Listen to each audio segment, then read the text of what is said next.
Why is your company the best fit for solar to install for them? Depending on the installation company you're using, you'll want to build up the value of it based on reviews, install timelines. So let me type this out. A couple things: solar installer value items.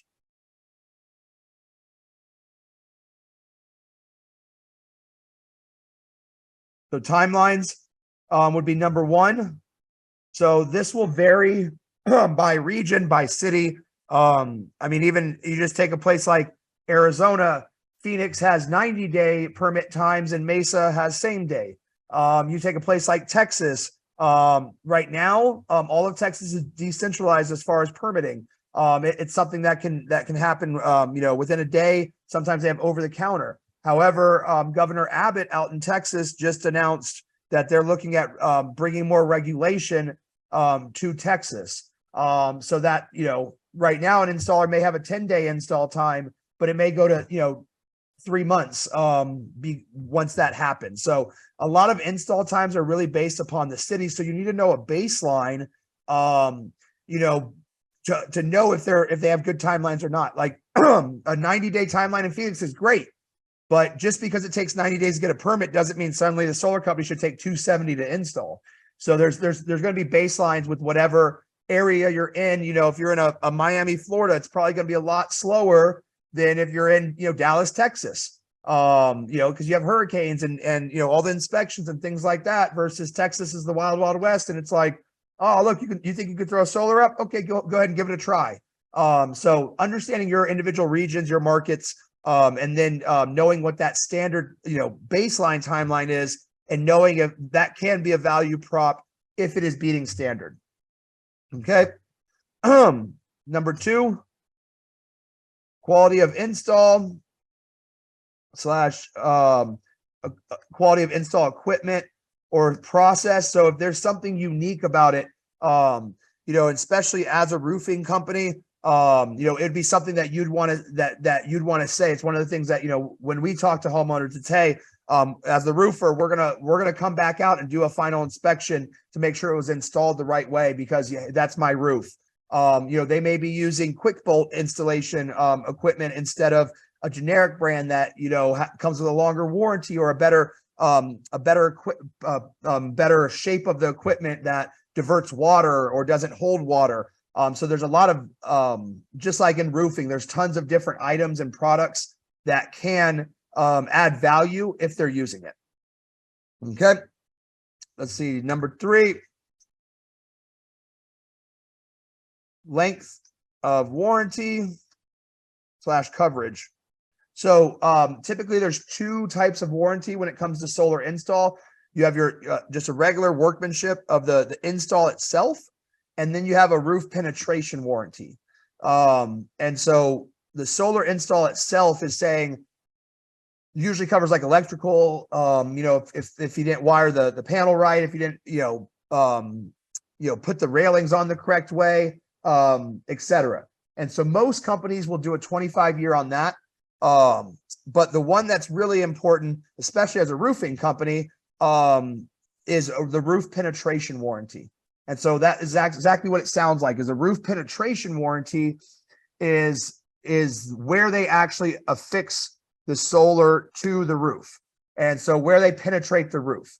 Now I've seen as low as 5, actually no, one company that used to do a 2-year roof penetration warranty. But some companies do as low as a 5-year roof penetration warranty, all the way up to a 25-year roof penetration warranty. So that's something that, is a big value add, both as to the customer, but also as a roofing company.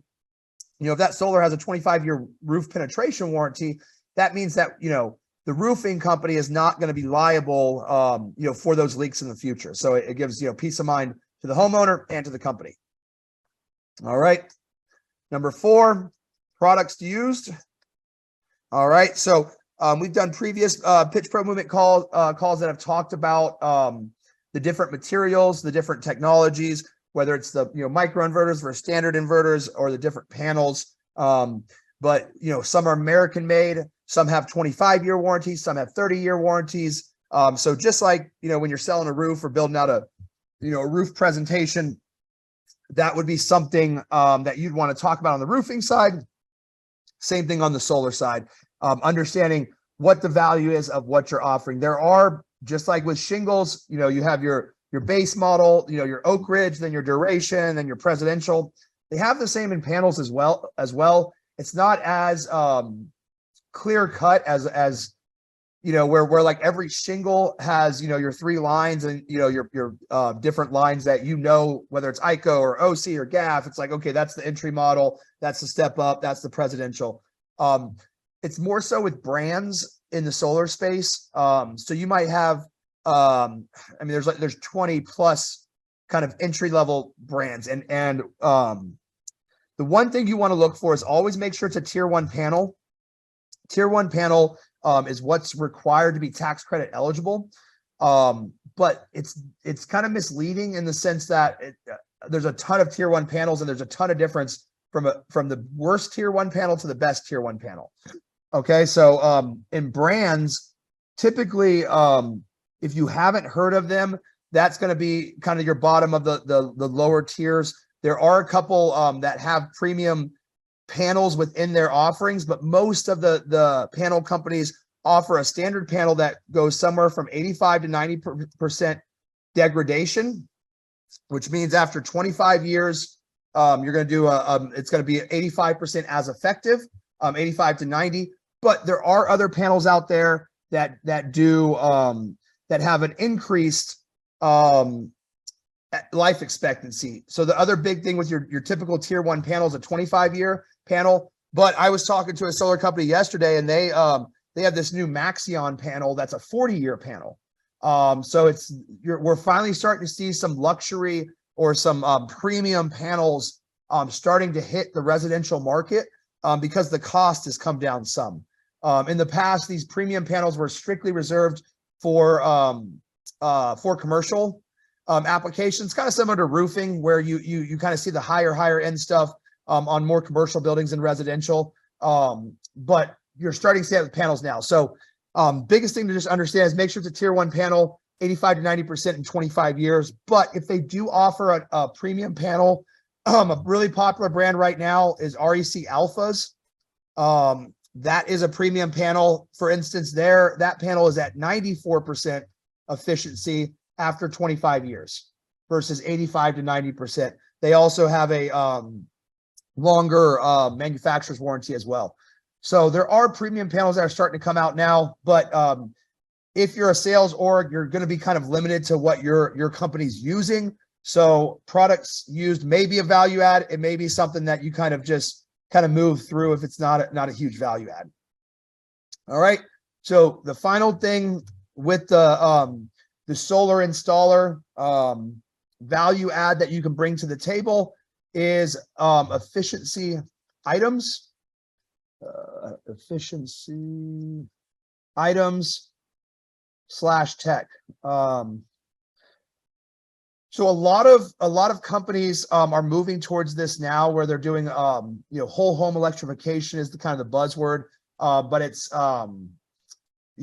smart homes, it's smart thermostats, it's app controlled climate settings. It's the ability to from your phone set up a program that saves you some money, but really doesn't save you a ton of money. It's really about kind of it's just people want to be connected right now. They want to be able to open their garage door from their phone and turn off their air conditioner and see who rang their doorbell. So there's an emerging market right now of smart home and efficiency products that many solar installers are starting to offer as a standard. And typically what they do, they partner with a big company that does this, is Vivint. They have I think it's Smart Curb or Smart Home, Vivint Smart Home System. But what they'll do is they'll install that on every single home and then give the homeowner 3 years of free security. And so it's something that kind of locks in the deal, makes it a little bit sweeter, and they usually get out there within 5 to 7 days.